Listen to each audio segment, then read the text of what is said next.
नमस्कार। आज है 9 मई शनिवार। आज शाम की सभी बड़ी विस्तारित खबरें लेकर एक बार फिर से मैं आपके सामने हाजिर हूं। दिल्ली के मुख्यमंत्री अरविंद केजरीवाल के खोखले दावों को लेकर बड़ा खुलासा हुआ है। वहीं राशन वितरण के घोटाले का आरोप भी केजरीवाल सरकार पर लग चुका है। दूसरी तरफ पश्चिमी बंगाल की तानाशाही ममता बनर्जी सरकार को बर्खास्त करने की तैयारियों में बीजेपी जुट गई है। वहीं कांग्रेस को अभिषेक मनु सिंघवी ने बागी सूट दिखा करके बड़ा झटका दे दिया है। दूसरी तरफ उद्धव ठाकरे को एनसीपी कांग्रेस ने घेरना शुरू कर दिया है, क्योंकि उद्धव ठाकरे की घर वापसी की भनक एनसीपी कांग्रेस को लग चुकी है। क्या है पूरा मामला जानेंगे इसे की वीडियो के अंदर, लेकिन उससे पहले मेरी आपसे रिक्वेस्ट है, इस वीडियो को अभी से लाइक करके हमारे चैनल को सब्सक्राइब जरूर करें। सब्सक्राइब के पास वाला बेल आइकन भी दबा दें।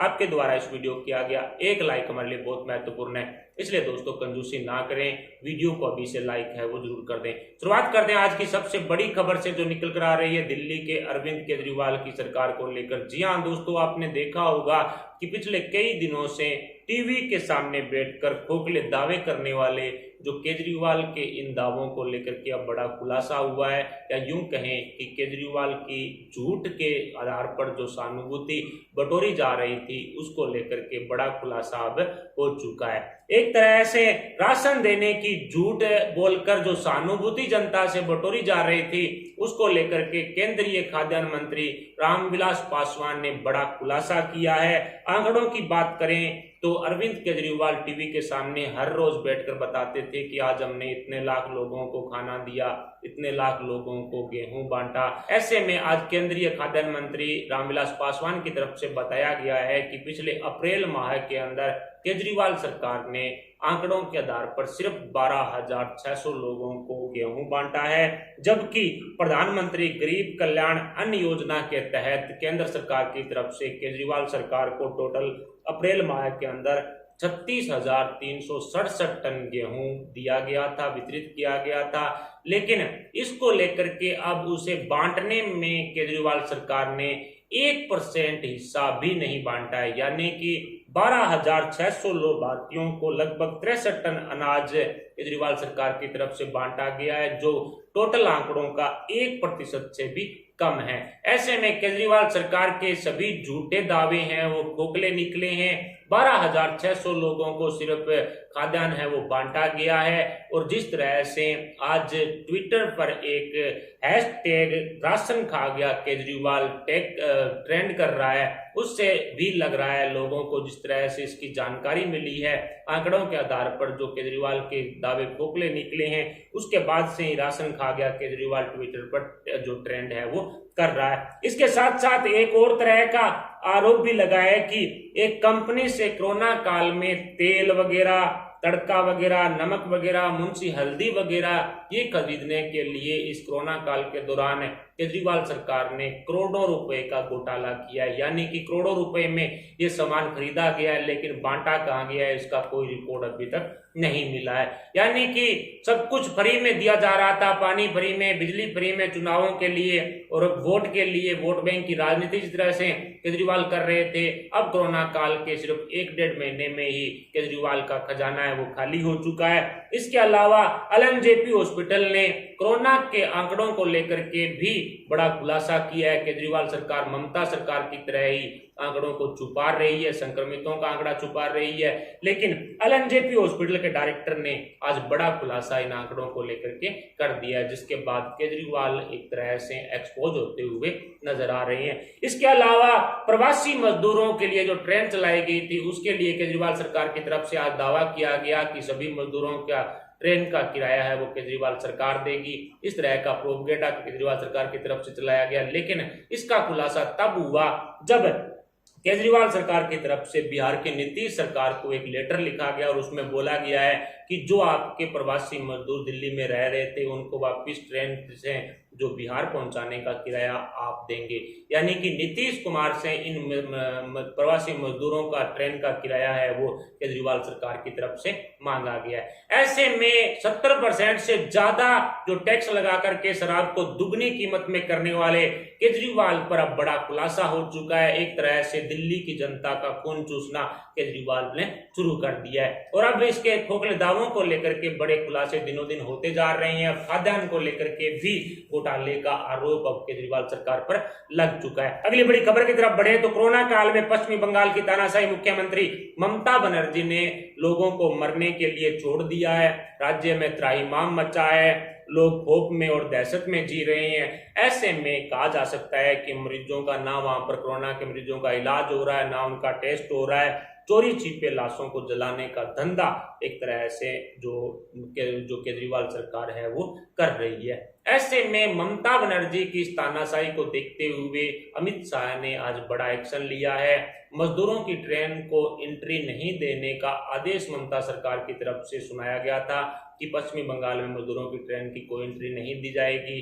इसके बाद अमित शाह ने एक लेटर आज ममता बनर्जी को लिखा तो बताया जा रहा है कि इस तरह के कड़े शब्दों का प्रयोग करने के बाद ममता सरकार ने 1 घंटे के भीतर ही लगभग 8 ट्रेनों की अनुमति है वो दे दी है। बताया जा रहा है, अभी आधिकारिक रूप से पुष्टि नहीं हुई है, लेकिन सूत्रों से जानकारी यही मिली है कि ममता सरकार ने मजदूरों के लिए 8 ट्रेनों की अनुमति है वो दी है। इसी बीच ममता सरकार की तानाशाही को इस तरह से भी देखा जा सकता है कि रविंद्रनाथ टैगोर की जो जयंती है, उनकी जयंती के ऊपर ममता सरकार की तरफ से एक फरमान सुनाया गया है कि ममता बनर्जी ने एक कीबोर्ड बजाते हुए एक गाना गाया है, उस गाने को आप बजाएंगे, यानी कि पूरे पश्चिमी बंगाल के अंदर उस गाने को बजाना अनिवार्य है। इस तरह से तानाशाही एक तरह से ममता बनर्जी की तरफ से पश्चिमी बंगाल में स्पष्ट रूप से देखी जा रही है। इसको लेकर के अब बीजेपी को एक तरह से पश्चिमी बंगाल की कमान है वो हाथ में ले लेनी चाहिए, यानी कि वहां पर पश्चिमी बंगाल के अंदर इस तानाशाही को देखते हुए राष्ट्रपति शासन लागू कर देना चाहिए। कुल मिलाकर के कह सकते हैं कि बीजेपी से आज जिस तरह से अमित शाह ने लेटर लिखा है ममता बनर्जी को और कड़े शब्दों का प्रयोग किया है, एक तरह से फटकार लगाई है ममता बनर्जी को, उसको देखें तो निश्चित है कि बीजेपी कहीं ना कहीं ममता बनर्जी की सरकार को बर्खास्त करने की तैयारियों में जुटी हुई है। अब पश्चिमी बंगाल की जनता एक तरह से ममता बनर्जी की इस तानाशाही से तंग आ चुकी है और जिस तरह से केजरीवाल दिल्ली के लोगों का खून चूस रहे हैं, उसी तरह से ये तानाशाही ममता पश्चिमी बंगाल के लोगों का खून चूसने में जुटी हुई है। कुल मिलाकर के कोरोना का आंकड़ा बताने वालों पर भी पश्चिमी बंगाल में बैन लगाया गया है, यानी कि मीडिया और पत्रकारों को धमकाने का काम ममता सरकार की तरफ से किया जा रहा है। जो कोरोना वायरस की आंकड़ों को लेकर के, इसके संक्रमितों को लेकर के, जो कोरोना से हुई डेथ को लेकर के खुलासे कर रहे हैं, तो उनको धमकाने का काम ममता सरकार की तरफ से किया जा रहा है। कुल मिलाकर के स्पष्ट है कि ममता सरकार के अब उल्टी गिनती है वो शुरू हो चुकी है। अगली बड़ी खबर की तरफ बढ़े तो हरियाणा के हिसार जिले के एक गांव के 30 मुस्लिम परिवारों के 240 मुसलमानों ने आज हिंदू धर्म को अपना लिया है, यानी कि स्वेच्छा के साथ बिना किसी दबाव के उन्होंने हिंदू धर्म को अपना लिया है। कल शुक्रवार को उनके यहाँ पर एक महिला की डेथ हो गई थी, एक वृद्ध महिला थी, उसका अंतिम संस्कार भी इस मुसलमान परिवार की तरफ से हिंदू रीति रिवाजों के हिसाब से किया गया है। ऐसे में कहा जा सकता है कि 30 मुस्लिम परिवारों के जो 240 लोग हैं वो अब हिंदू रीति रिवाज में ट्रांसफर हो चुके हैं, उन्होंने हिंदू धर्म है वो अपना लिया है, जिससे कट्टरपंथी और वामपंथियों का कलेजा भी छलनी हो गया है। जी हाँ दोस्तों, जिस तरह से मुसलमानों ने जो हिंदू धर्म को अपनाया, उससे कट्टरपंथियों को एक तरह से बड़ा झटका है वो लगा है। अगली बड़ी खबर की तरफ बढ़े तो नेशनल हेराल्ड केस में एजीएल कंपनी के खिलाफ ईडी ने बड़ी कार्रवाई की है। जी हाँ दोस्तों, ईडी ने मुंबई में एजीएल केस में 16.38 करोड़ रुपए की एक बिल्डिंग है वो अटैच कर ली है। आपको बता दूं कि इस हेराल्ड केस को लेकर के 9,000 करोड़ रुपए के घोटाले में ये गांधी परिवार है वो जुटा हुआ था। जिस तरह से जो पूर्व मुख्यमंत्री हैं हरियाणा के भूपेंद्र सिंह हुड्डा, उनको उनके ऊपर और मोतीलाल वोरा के ऊपर जो चार्जशीट है वो दाखिल की गई है, और इसके अलावा सोनिया गांधी और राहुल गांधी इस केस में जमानत पर चल रहे हैं, ये किसी से छुपा नहीं है। कुल मिलाकर के इन ऐसे घोटालों को जन्म देकर के यूपीए सरकार के अंदर इन्होंने किस तरह से जो अपना घर भरा था, अपनी जेब भरी थी, और कहा जा सकता है कि इटली में एक तरह से इन्होंने जो बिल्डिंगें बनाने का काम कांग्रेस की तरफ से किया गया है। अब हेराल्ड केस को लेकर के बड़ी कार्रवाई ईडी ने कर दी है। अगली बड़ी खबर की तरफ बढ़े तो सरकार की नीतियों पर ध्यान रखने के लिए कांग्रेस की तरफ से एक 11 सदस्यीय कमेटी बनाई गई है। उस कमेटी में अभिषेक मनु सिंघवी को शामिल नहीं किया गया। इसके अलावा जो राहुल गांधी की नीतियों को लेकर के भी अभिषेक मनु सिंघवी नाराज चल रहे हैं, असहमत हैं उनसे। ऐसे में अब अभिषेक मनु सिंघवी के बागी तेवर देखे जा रहे हैं और बताया जा रहा है कि अभिषेक मनु सिंघवी जल्द ही कांग्रेस छोड़कर बीजेपी में शामिल हो सकते हैं। यानी कि सिंघवी के इस तरह के ऐलान के बाद कांग्रेस में हड़कंप मचा हुआ है। क्या यूं कह सकते हैं कि सिंधिया के जाने के बाद काफी कांग्रेसी नेता कांग्रेस में घुटन महसूस कर रहे हैं और ऐसे में अब परिवारवाद के चलते और जिस तरह से कांग्रेस की नीतियां हैं उसको लेकर के अब कांग्रेस के कई युवा नेता कांग्रेस छोड़कर बीजेपी में जा सकते हैं। फिलहाल आधिकारिक रूप से कोई पुष्टि तो नहीं हुई है, लेकिन बताया जा रहा है कि सिंघवी जल्द ही कांग्रेस को बड़ा झटका दे सकते हैं। अगली बड़ी खबर की तरफ बढ़े तो अमित शाह ने अफवाह गैंग को करारा जवाब दिया है। जी हां दोस्तों, जिस तरह से दिन रात काम में जुटे हुए अमित शाह के स्वास्थ्य को लेकर के कुछ अफवाह गैंग वालों ने अफवाह फैलाई थी कि अमित शाह का स्वास्थ्य है वो ठीक नहीं चल रहा है, और कुछ लोगों ने तो ये भी अफवाह फैलाई कि अमित शाह का अंतिम दिन अब नजदीक आ गया है, ये हो गया है, वो गया है, यानी कि बहुत ज्यादा बीमार है, फलानी बीमारी है, ये है, वो है। इसको लेकर के अमित शाह ने आज बड़ा एक्शन लिया और अफवाह फैलाने वाले 4 अफवाहबाज के गैंग के जो सदस्य हैं उनको गिरफ्तार भी किया गया है। ऐसे में उनसे पूछताछ है वो चल रही है। अगली बड़ी खबर की तरफ बढ़े, दूसरे देशों की तरह भारत में भी चीन से हर्जाना वसूलने की चर्चाएं है वो तेज हो चुकी है। जी हां दोस्तों, सुप्रीम कोर्ट में एक याचिका दाखिल हुई है और इस याचिका में मांग की गई है कि सुप्रीम कोर्ट केंद्र सरकार को निर्देश करे कि 600 अरब डॉलर का हर्जाना लेने के लिए अंतर्राष्ट्रीय कोर्ट में चीन के खिलाफ दावा पेश करे।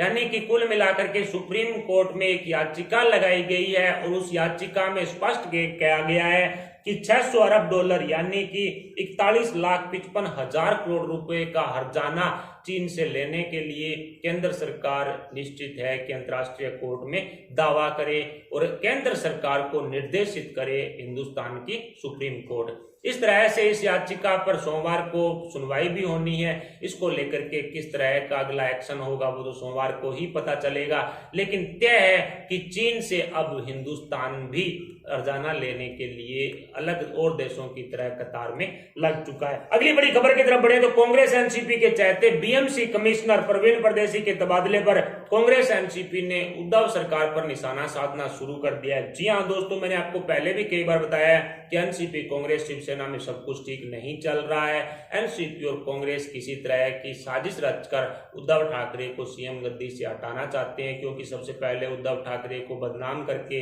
एक तरह से इनकी सरकार की नाकामियों को दिखा करके दबाव बनाएंगे कि महाविकास अघाड़ी गठबंधन में अब ऐसा कीजिए कि आप सीएम गद्दी से हटिए। आपने अपनी इमेज है वो महाराष्ट्र की जनता के सामने डाउन कर लिया, अब मुख्यमंत्री हमारा होगा। इस तरह की साजिश कांग्रेस और एनसीपी की तरफ से रची जा रही है, बात तो सही है, लेकिन अब कई मुद्दों पर पिट चुकी उद्धव सरकार को घेरने का काम एनसीपी कांग्रेस की तरफ से शुरू हो चुका है। कोरोना के साथ लड़ाई में भी बुरी तरह हार हो चुकी है उद्धव ठाकरे सरकार की। असल में बिना अनुभव वाले मुख्यमंत्री उद्धव ठाकरे के कहे में ना तो उनके मंत्री हैं और ना ही नौकरशाह है। इस तरह की बात भी एनसीपी कांग्रेस की तरफ से कही जा रही है। कुल मिलाकर के स्पष्ट है कि उद्धव ठाकरे की सरकार पर अब उन्हीं के पार्टनर एनसीपी कांग्रेस ने कई तरह के सवाल उठाए हैं, जिसको लेकर के अब घमासान महाविकास अघाड़ी गठबंधन में मचा हुआ है। अगली बड़ी खबर की तरफ बढ़े तो पालघर केस की जांच अफवाह को आधार बनाकर दोषियों को बचाने की कोशिश में लगी हुई है। इस तरह के आरोप संतों की तरफ से लगाए गए हैं। जी हां दोस्तों, जिस तरह से उद्धव ठाकरे ने भी अपने संबोधन में कहा था कि अफवाह के कारण वहां मॉब लिंचिंग का मामला हुआ, अब महाराष्ट्र की पुलिस और महाराष्ट्र की जो सीआईडी है तथाकथित सीआईडी वो अब इस अफवाह को आधार बना करके इस केस की जांच कर रही है, जबकि संतों का कहना है कि साजिश के एंगल से इस केस की जांच है वो होनी चाहिए, क्योंकि पूरी तरह से आप सभी को पता है, पूरा हिंदुस्तान जानता है कि वहां पर इस मॉब लिंचिंग मामले को एक साजिश के तहत अंजाम दिया गया था। ईसाई मिशनरी के अलावा काश्तकारी संगठन एनसीपी जो सीपीएम के नेता वहां पर मौजूद थे।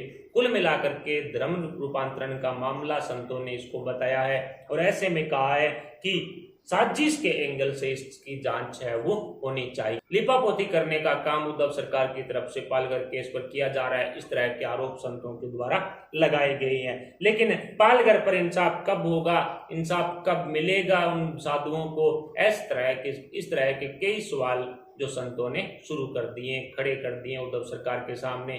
और बताया जा रहा है कि अब एमएलसी चुनावों के बाद हो सकता है कि पालघर केस की जांच सीबीआई को भी सौंप दी जाए, क्योंकि इस केस को लेकर के सुप्रीम कोर्ट और बॉम्बे हाई कोर्ट ने नोटिस भी जारी किया उद्धव सरकार को। इसके अलावा महाराष्ट्र की पुलिस को भी नोटिस जारी किया गया है। ऐसे में हो सकता है कि सुप्रीम कोर्ट या बॉम्बे हाई कोर्ट की तरफ से अब सीबीआई को जांच सौंपने का निर्णय भी सुना दिया जाए। कुल मिलाकर के पालघर मामले पर उद्धव ठाकरे की सरकार ने एक तरह से कड़ी कार्रवाई नहीं की है। इसको लेकर के अब संतों में काफी रोष है वो व्याप्त है।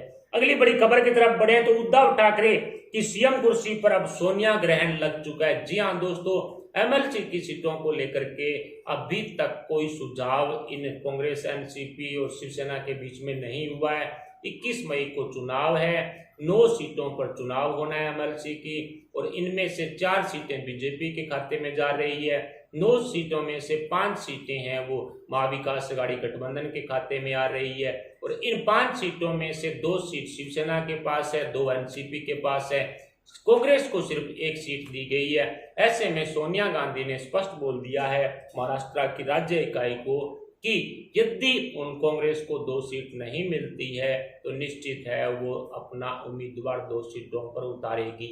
यानी कि 2 सीटों के लिए यदि कांग्रेस के साथ सहमति एनसीपी और शिवसेना की नहीं होती है तो 9 एमएलसी सीटों के लिए 10 जो उम्मीदवार है वो चुनावी मैदान में उतरने वाले हैं। या यूं कहें कि उद्धव ठाकरे की घर वापसी को लेकर के अब कहीं ना कहीं कांग्रेस को जो भनक लग चुकी है, और ऐसे में मुलायदार मंत्रालयों को लेकर के कई तरह के दबाव बनाने की कोशिश एक तरह से कांग्रेस की तरफ से की जा रही है। घर वापसी का सबूत भी यही है, जिस तरह से कांग्रेस और एनसीपी जो वार कर रहे हैं उद्धव सरकार पर, उद्धव ठाकरे की सरकार को नीचा दिखाने का काम इनकी तरफ से किया जा रहा है। संजय निरुपम जैसे, अशोक चौहान जैसे नेता जो दिग्गज नेता हैं महाराष्ट्र में, वो निश्चित है कि उद्धव सरकार को नीचा दिखाने का काम कर रहे हैं। उद्धव सरकार को बदनाम करने का काम इन्हीं के पार्टनरों की तरफ से किया जा रहा है। लेकिन बीजेपी के साथ बैठक के बाद ये क्यास लगाए जा रहे हैं कि उद्धव ठाकरे शिवसेना अब घर वापसी कर सकती है। लेकिन फिलहाल इसको लेकर के आधिकारिक रूप से कोई भी पुष्टि नहीं की गई है, लेकिन क्यास यही लगाए जा रहे हैं कि अब शिवसेना को बीजेपी ऊपर से समर्थन करेगी, आने वाले समय में नया गठबंधन बन सकता है। और इसी का परिणाम रहा है कि अजीत पवार का सिंचाई घोटाले की जांच भी ईडी को सौंप दी गई है। अलगार परिषद केस की जांच भी केंद्र को जिम्मेवारी सौंप दी गई है। इसको लेकर के ये कई उदाहरण हैं जो स्पष्ट कह रहे हैं कि बीजेपी के साथ शिवसेना की नजदीकियां अब बढ़ चुकी है। लेकिन फैसला और गठबंधन नया कब बनेगा यह आने वाला वक्त बताएगा। फिलहाल एमएलसी सीटों के लिए कांग्रेस किस तरह का एक्शन ले सकती है, अगर 2 सीटें कांग्रेस को नहीं मिलती है एमएलसी की महाराष्ट्र के अंदर, तो क्या कांग्रेस एनसीपी शिवसेना के ऊपर कोई बड़ा एक्शन लेगी? इस पर आपके क्या विचार, आप अपने विचार हमें कमेंट बॉक्स में जरूर बताएं। साथ ही वीडियो को लाइक जरूर कर दीजिएगा। अभी के लिए इतना, मिलते हैं अगली वीडियो के लिए अपडेट के साथ, तब तक के लिए जय हिंद, जय भारत।